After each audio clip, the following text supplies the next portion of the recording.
সংসদে গিয়ে বলেন যে হ্যাঁ মাননীয় স্পিকার আমাদের দেশে তেলের সংকট রয়েছে, তখন জনগণের ক্ষোভ বা জনগণের বিষয়গুলা সংসদে উঠে আসবে যে না জনগণের কি পরিমাণ হেনস্থা হচ্ছে এর দ্বারা। হ্যাঁ, এখন আমরা সবাই জানি যে আমাদের যেই মানে এখন দেশে একটা অস্থিতিশীল পরিস্থিতি, বিভিন্ন দেশে এখন যুদ্ধ হচ্ছে ইরান এবং ইসরায়েলের মধ্যে একটা, বা ইরান এবং আমেরিকার ভিতরে একটা সমস্যা, এখন তেলের সংকট হতেই পারে, কিন্তু সেটা আপনারা স্বীকার করতে হবে যে হ্যাঁ তেলের সংকট বাংলাদেশে আছে। সেখানে জ্বালানি মন্ত্রী বলতেছে কি 12 বছর নাকি এত তেল মজুদ আছে যে 12 বছর বাংলাদেশের মানুষ মানে তেল পাবে, অথচ আমরা দেখতেছি যে তেল ছাড়া বাংলাদেশই চলতেছে না।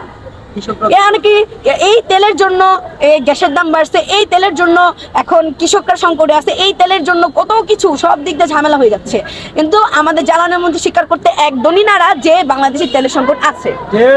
আরেকটা বিষয় হচ্ছে সেটা আমরা দেখতেছি কি বিভিন্ন রাজনৈতিক দল বলে যাচ্ছে তারা নাকি 1572 জন তাদের রাজনৈতিক দলে অ্যাড হয়েছে বা তাদের মহানগর গ্রুপে অ্যাড হয়েছে। আমরা বলবো যে এইসব প্রোপাগান্ডা ছড়ানো বন্ধ করেন, কারণ আপনারা যেসব কথাগুলো বলতেছেন বা যেসব সংবাদ মাধ্যমে ছড়াচ্ছেন 1572 জনকে আপনারা এই করছেন সেটা প্রমাণ দেখান। এখন যদি আমি সেখানে যাই, এখানে যদি কোনো কিছু হয় বা কোনো একটা অস্থিতিশীল পরিস্থিতি সৃষ্টি হয়, সেখানে মনে হয় না যে 600 জন স্টুডেন্ট আসবে। সেখানে আপনারা কিভাবে বলেন যে 1572 জন আপনারা মহানগর কমিটি বা হচ্ছে একটা জেলাতে অ্যাড করছেন। আমি এখন রাজনৈতিক দলের নামটা উচ্চারণ করতে চাচ্ছি না বা সেই জেলাটা উচ্চারণ করতে চাচ্ছি না, কিন্তু আমি বলবো যে এইসব প্রোপাগান্ডা ছড়ানো বন্ধ করেন, কারণ সংবাদ মাধ্যমের দ্বারা মানুষ জানতে পারে যে বাংলাদেশের মানে কতটুকু, এই যে অনেক রাজনৈতিক দল এখন কিছু সাংবাদিক, সবার কথা বলতেছি না, কিছু সাংবাদিকদের টাকা দিয়ে নিউজ করায় যে আপনারা লিখেন যে 1572 জন আমার রাজনৈতিক দল বা আমার তত্ত্বাবধানে আমার জেলায়